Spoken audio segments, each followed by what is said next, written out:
मेरा दर्शन है जो मैंने देखा है, जो प्रभु ने मुझे प्रार्थना के दौरान दिखाया, मैं आपके बीच में बताना चाहती हूँ। मैं एक दिन प्रार्थना कर रही थी और उस प्रार्थना में परमेश्वर ने मुझे नरक का दर्शन दिखाया।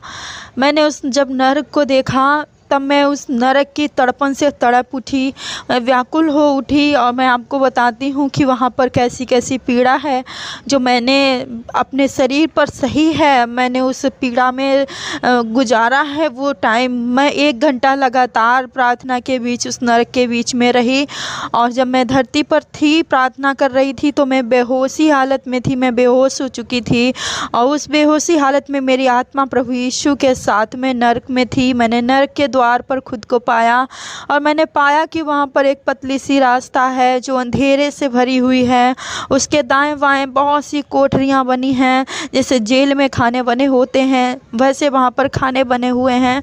और मैंने देखा कि वहाँ इतनी गर्मी है, इतनी तपन है, वहाँ पर इतना घुटन है कि कोई इंसान वहाँ पर एक पल भी रह नहीं सकता है। और मैं उस बात को अपने अंदर सह रही थी कि प्रभु मैं किस जगह पर हूँ, परमेश्वर मुझे यहाँ से निकालो। मैं वहाँ रो रही थी और मैं यीशु से विनती कर रही थी बार बार, प्रभु मैं आगे नहीं बढ़ सकती हूँ, मुझे यहाँ से चलने दो, मुझे जाने दो और मुझे लेकर चलो। मैं ऐसे करके परमेश्वर के चरणों में थी और विनती करती रही, लेकिन प्रभु ने मेरे हाथ को थाम लिया और मुझे वहाँ से हटने नहीं दिया। फिर उन्होंने मुझे एक कमरा दिखाया, वहाँ पर जिस कमरे को मैंने देखा कि उस कमरे के अंदर एक आदमी है और जो आदमी जो है वो वहाँ पर सफ़ेद कलर की शर्ट पहने हैं और ब्लैक कलर की पैंट पहने हैं।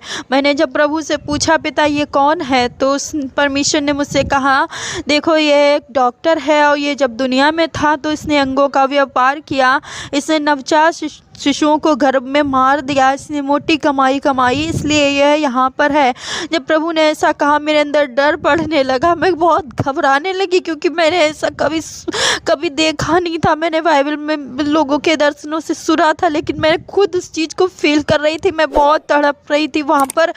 और फिर परमेश्वर ने मुझे दूसरा कमरा दिखाया। उस दूसरे कमरे में मैंने अपनी दादी जी को देखा, मैंने देखा मेरी दादी माँ वहाँ पर है जो वो मर चुकी हैं, अब वो सच में इस दुनिया में नहीं है।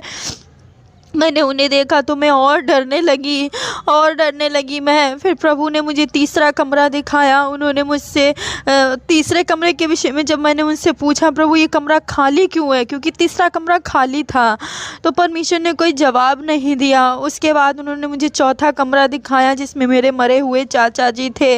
मैं और डरने लगी कि यहाँ क्या हो रहा है, यहाँ पर सब मेरे रिश्तेदार कैसे निकल रहे हैं, यहाँ पर मेरे अपने क्यों आए। और मैं बहुत तकलीफ़ में पूछती रही परमेश्वर से चीज़, जिससे मैं पूछती रही प्रभु बता दो, लेकिन उन्होंने मुझे नहीं बोला कुछ भी। उन्होंने मुझे पांचवा कमरा दिखाया जिसमें मैंने देखा कि मेरे नाना जी हैं और वो मर चुके थे और सच में वो मर चुके हैं और मैं उनसे बहुत प्यार करती हूँ।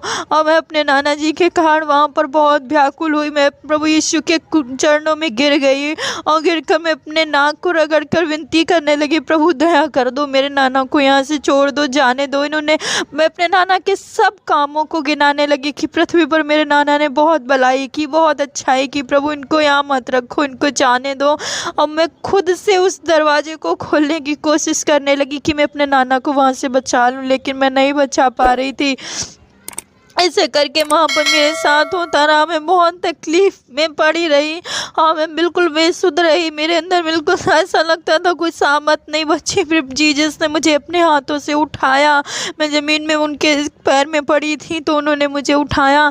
जब मैंने देखा कि यीशु मसीह मुझे उठा रहे हैं और वो रो रहे थे, उनकी आँखों में बहुत आंसू थे, वो रो रहे थे। उन्होंने मुझसे कहा बेटी देखो मैंने तुम्हारे ख़ानदान पर जो अनुग्रह नहीं किया वो अनुग्रह तुम्हारे परिवार पर किया है। और देखो ये तीसरा कमरा जो तुम खाली देखती हो ये तुम्हारे लिए है और ये तुम्हारे परिवार के लिए है। यदि तुम मेरी विधियों को ना मानोगी, यदि तुम निश्चिंत रहोगी ज़मीन पर कि मैं स्वर्ग ही जाऊंगी और तुम मेरे काम को पूरा ना करोगी, मेरे स्वभाव में ना जियोगी और लोगों को ना बताओगी इस बारे में और लोगों के लिए प्रार्थनाएं नहीं करोगी अगर, तो तुम्हें भी यहाँ तीसरे कमरे में आकर रहना होगा। जब मैंने ये बात सुनी कि वो कमरा मेरे लिए है, मैं टूट गई, मैं पूरी तरह से टूट गई और मेरे पैर से लगता था ज़मीन निकल गई, कुछ बचा ही नहीं मेरी लाइफ में। जिस स्वर्ग को जाने के लिए मैं मेहनत कर रही हूँ, जिस स्वर्ग को जाने के लिए मैं फास्टिंग प्रेयर सब कुछ करती हूँ, लेकिन परमेश्वर ने कह दिया वहाँ नहीं बल्कि नरक में तुम्हारे लिए कमरा है। मैं बहुत उदास हो गई और रोने लगी। वहाँ पर बहुत पश्चाताप मैंने किया।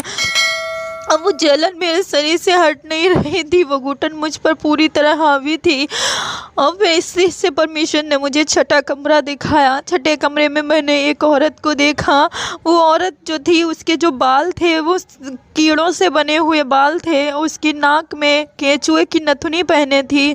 उसके कान में जो बिच्छू थे वो लटके हुए थे, टॉप्स थे बिच्छुओं के, जिंदा थे वो सब कीड़े उसके ऊपर। और मैंने उसके कंगन की जगह, पायल की जगह, कमरबंद की जगह सांपों को लिपटे देखा। फिर प्रभु ने कहा देखो ये डांसर है, ये नाचती थी दुनिया में इसलिए ये यहाँ पर है। फिर उन्होंने मुझे सातवां कमरा दिखाया। सातवें कमरे में मैंने बहुत सुंदर से लड़के को देखा जिसकी उम्र 21 से 26 के बीच होगी। मैंने उस लड़के को देखा, वो बहुत सुंदर था, बहुत ज़्यादा सुंदर था। और वो उसके हाथ में एंड्रॉयड बड़ा सा फ़ोन था, वो दोनों हाथों से अपने फ़ोन में मस्त था। और यीशु मसीह ने मुझसे कहा देखो बेटी, इसने अपना समय फ़ोन को दिया, इसने फ़ोन के ज़रिए बहुत दुनिया में पाप फैलाया। ये फ़ोन का दास था, गुलाम था, ये लोगों को अपनी ओर आकर्षित करता था, इसलिए यह यहाँ पर है। फिर प्रभु ने मुझे एक 8वां कमरा दिखाया। उस 8वें कमरे में मैंने देखा एक नेता बंद है। फिर प्रभु से पूछा ये कौन है, तो प्रभु ने कहा यह एक नेता है जो उद्योग मंत्री था, जो रेल मंत्री था। ये दोनों पद पर था, लेकिन इसने कालाबाजारी की, इसने जनता से धोखाधड़ी की, इसलिए यह यहाँ पर है। फिर जीसस ने मुझे 9वां कमरा दिखाया। 9वें कमरे में मैंने देखा कि वहाँ पर 14 साल, 15 साल, 16 साल के बच्चे हैं। प्रभु से पूछा प्रभु आपने कहा बच्चों को मेरे पास आने दो, फिर बच्चे यहाँ पर क्यों है पिता? आप ये सब क्यों है? मेरे समझ नहीं आ रहा था मेरे साथ क्यों हो रहा है ये सब, मैं क्यों देख रही हूँ? मैं नहीं देखना चाहती थी वो तकलीफ़ को, लेकिन प्रभु ने कहा कि देखो इन्होंने मेरी आज्ञा नहीं मानी, इन्होंने व्यर्थ अपना समय व्यर्थ चीज़ों में गंवाया, इन्होंने माता पिता को तुच्छ जाना, इस कारण ये यहाँ पर हैं।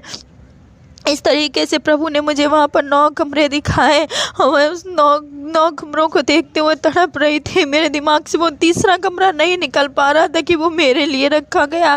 और फिर परमेश्वर मुझे नरक के एक दूसरे भाग में ले गए। वो मैंने भाग देखा। उस भाग में मैंने देखा एक बड़ा सा पत्थर है, जिस पत्थर के चारों ओर दूत हैं और दूतों के हाथ में तलवारें हैं, जंजीरें हैं, चाबुकें हैं बहुत बड़ी बड़ी, और वो उस पत्थर पर घिस घिस के तेज बना रहे हैं। वहाँ मैंने देखा पीले कलर का चार्ट पेपर बैनर के जैसे लगा है, उस पे लाइनिंग से कुछ लिखा हुआ था। फिर मैंने प्रभु से पूछा प्रभु ये क्या हो रहा है सब? तो प्रभु ने कहा देखो ये दूत हैं और ये दूत इन मनुष्यों पर जाते हैं, मनुष्यों के पास, और इन्हें 4-4 घंटे के लिए एक एक पीड़ा देते हैं। इस पेपर पर टाइम टेबल बना हुआ है, इस पर हर दूत लिखा है, हर दूत का नाम लिखा है और पीड़ा लिखी है कि कौन सा दूत जाएगा और 4 घंटे कौन सी पीड़ा देगा। जब एक पीड़ा 4 घंटे तक बीत चुकी होती है तब दूसरा दूत जाकर उन्हें पीड़ा देता है। इस तरीके से उन्हें सताया जाता था जो वहाँ जेल जैसी उस नरक में बंद थे। और फिर परमेश्वर ने कहा देखो तुम्हारे यहाँ जैसे 7 दिन बीतते हैं वैसे यहाँ 7 दिन बीतने के बाद ये चार्ट पेपर बदल दिया जाता है और उससे दुगनी पीड़ा का चार्ट पेपर लगा दिया जाता है। ऐसे करके मैंने उस दर्शन को वहाँ पर देखा। मेरे अंदर इतना खौफ, इतना डर था, मैं पूरी रीत से बेसुध थी और बेहोश हो चुकी थी। काफ़ी टाइम के बाद मुझे प्रार्थना में से होश आया तो मेरी फैमिली ने मुझे उठाया। मैं बेहोशी हालत में थी और मुझे सदमा सा लग चुका था। मैं ना कुछ बोल पा रही थी, किसी से सब पूछ रहे थे क्या हुआ, लेकिन मैं किसी से कुछ बोल नहीं पा रही थी। मुझे बिल्कुल मैं शॉक थी, मेरे साथ क्या हो गया ये। मेरे अंदर से मेरे रिश्तेदार वहाँ से आंखों से मेरे निकल नहीं पा रहे थे। वो तीसरा कमरा जो प्रभु ने कहा तुम्हारे लिए, वो मैं भूल नहीं पाई। और मैं 2 दिन ऐसे ही सदमे में रही। मुझे ना कुछ खाना अच्छा लगा, ना ही मुझे नींद आई। 2 दिन मैं व्याकुलताओं से भरी रही, मैं लगातार प्रार्थना में रही।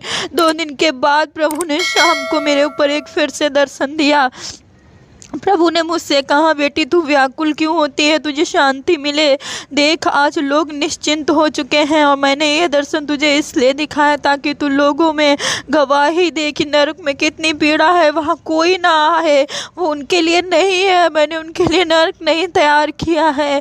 और तू लोगों को बता क्योंकि तू जिंदा गवाह है। और देख वो तीसरा कमरा सिर्फ तेरे लिए नहीं वरन पूरी मानव जाति के लिए है। जो मानव जाति आज निश्चिंत होकर बैठी है कि वो प्रार्थनाओं में है, वो उपवास में है और वो दर्शनों से भरे हैं, वो वरदानों से भरे हैं। कलीसियाएं आज निश्चिंत हैं।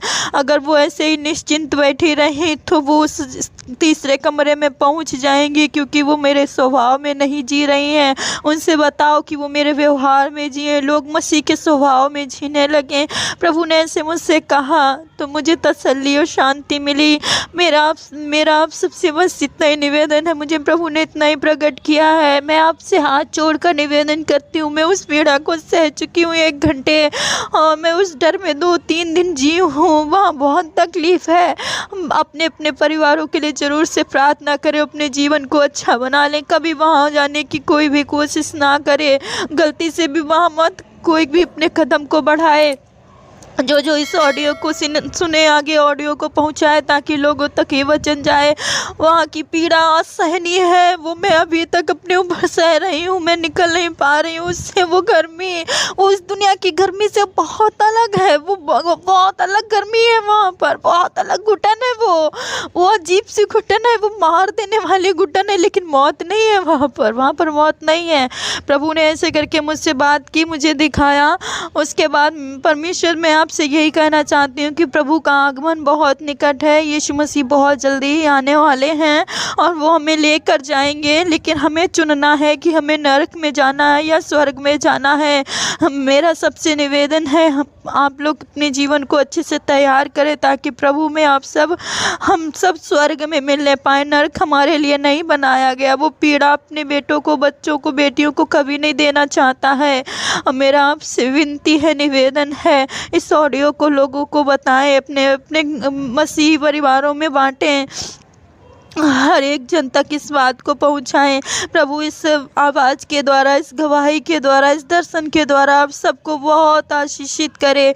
मेरी परमेश्वर से प्रार्थना है कि हम सब अपने अच्छे जीवन को बना लेने पाएँ क्योंकि प्रभु का दिन निकट आ चुका है और परमेश्वर किसी भी घड़ी प्रभु यीशु हमारे लिए आने वाला है। यीशु आने वाला है, अब हमें जागना है। यीशु आ रहा है। प्रभु का धन्यवाद करते हैं। आप सबको प्रभु बहुत आशीष दे। सबको प्रभु यीशु के नाम में जय मसीह की।